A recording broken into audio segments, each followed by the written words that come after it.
എല്ലാവർക്കും സുഖമാണെന്ന് വിശ്വസിക്കുന്നു. Bank, Aadhaar, ration, PM Kisan Samman Nidhi ഉൾപ്പെടെ നിരവധി കാര്യങ്ങൾ ഈ ഒരു മാസം ശ്രദ്ധിക്കേണ്ടതുണ്ട്. ജൂൺ മാസത്തിൽ പൊതുജനങ്ങളെ ബാധിക്കുന്ന എല്ലാവരും ശ്രദ്ധിക്കേണ്ട വളരെ പ്രധാനപ്പെട്ട 10ഓളം അറിയിപ്പുകളാണ് ഈ ഒരു വീഡിയോയിൽ നിങ്ങളുമായി പങ്കുവെക്കുന്നത്. വീഡിയോയുടെ വിശദാംശങ്ങളിലേക്ക് കടക്കുന്നതിന് മുമ്പ് കൂടുതൽ ആളുകളിലേക്ക് ഇൻഫർമേഷൻ എത്താൻ ഷെയർ ചെയ്യുക, ലൈക്ക് ചെയ്യുക, ഫേസ്ബുക്കിലൂടെ കാണുന്ന ആളുകൾ ഫോളോ ചെയ്യുക. വീഡിയോയുടെ വിശദമായ വിവരങ്ങളിലേക്ക് വരാം. ആദ്യം ബാങ്കിന്റെ കാര്യത്തിലേക്ക് വന്നാൽ ബാങ്ക് അവധികൾ ഈ മാസം 12 4-ാം ശനി, 2-ാം ശനി, അതുപോലെ തന്നെ ഞായറാഴ്ച അവധിക്ക് ശേഷം കേരളത്തിൽ ബക്രീദ് അവധിയും പിന്നെ രഥയാത്ര അവധിയും മാത്രമാണ് ഉള്ളത്. അപ്പോൾ ഈ ദിവസം ബക്രീദ് 7-ാം തീയതിയാണ് എങ്കിലും വെള്ളിയാഴ്ച ഇതിന് അവധി പ്രഖ്യാപിച്ചിട്ടുണ്ട്. ഇനി അടുത്ത അറിയിപ്പുകൾ റേഷനുമായി ബന്ധപ്പെട്ടതാണ്.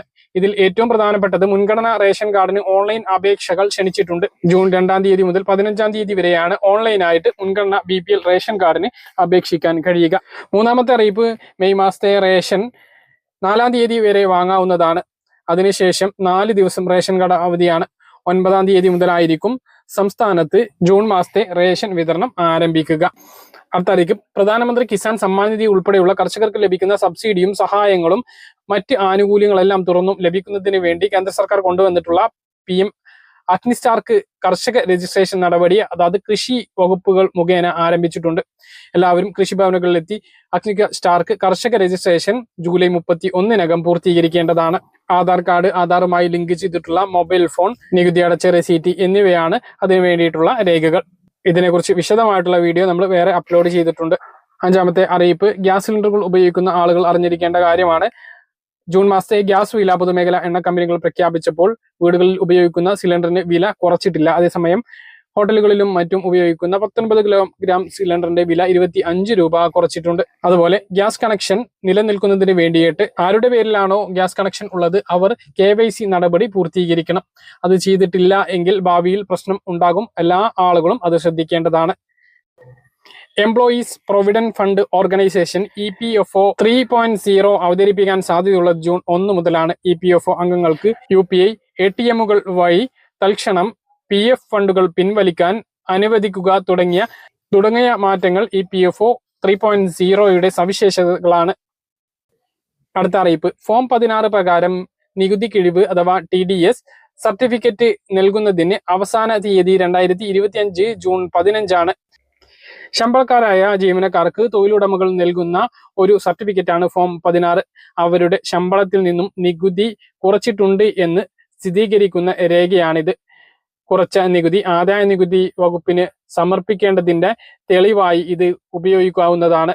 ഈ സർട്ടിഫിക്കറ്റ് എല്ലാ വർഷവും ജൂൺ 1-നാണ് നൽകേണ്ടത്. ആധാറുമായി ബന്ധപ്പെട്ട കാര്യമാണ്. സൗജന്യമായി വെബ്സൈറ്റിൽ കയറി സ്വന്തമായി അപ്ഡേറ്റ് ചെയ്യുന്നതിനുള്ള അവസാന തീയതി നിലവിൽ പറഞ്ഞിട്ടുള്ളത് ജൂൺ 14.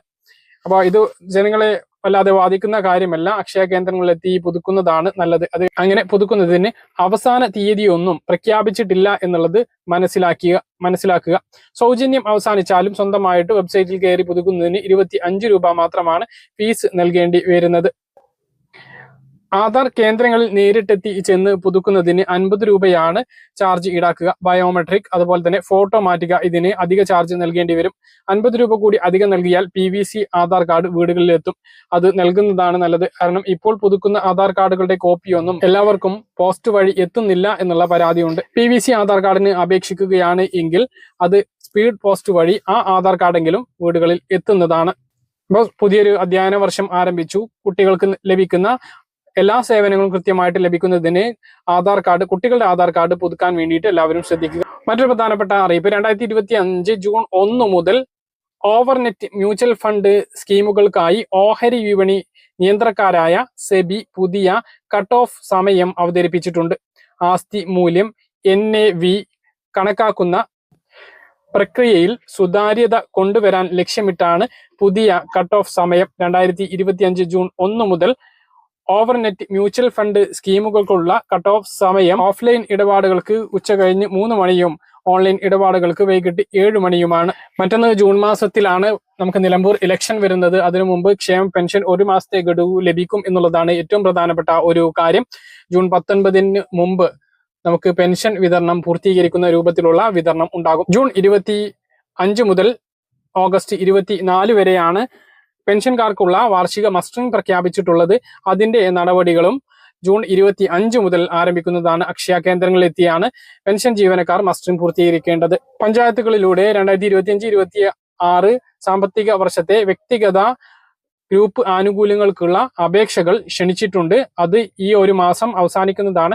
നിങ്ങളുടെ തദ്ദേശ വാർഡ് മെമ്പറെയോ അല്ലെങ്കിൽ കൗൺസിലറെയോ കണ്ടിട്ട് നിങ്ങളുടെ പഞ്ചായത്തിൽ അല്ലെങ്കിൽ മുനിസിപ്പാലിറ്റിയിൽ നിന്ന് നിങ്ങൾക്ക് ലഭിക്കുന്ന സഹായങ്ങളെ കുറിച്ച് ചോദിച്ചറിയുകയും അതിനു വേണ്ടിയിട്ടുള്ള അപേക്ഷ സമർപ്പിക്കുകയും ചെയ്യുക. പറഞ്ഞ കാര്യങ്ങൾ കൃത്യമായിട്ട് മനസ്സിലാണെന്ന് കരുതുന്നു. ഇതുപോലുള്ള ഇൻഫർമേഷൻ ലഭിക്കാൻ ചാനൽ സബ്സ്ക്രൈബ് ചെയ്യുക, ബെൽ ഐക്കൺ എനേബിൾ ചെയ്ത് വെക്കുക.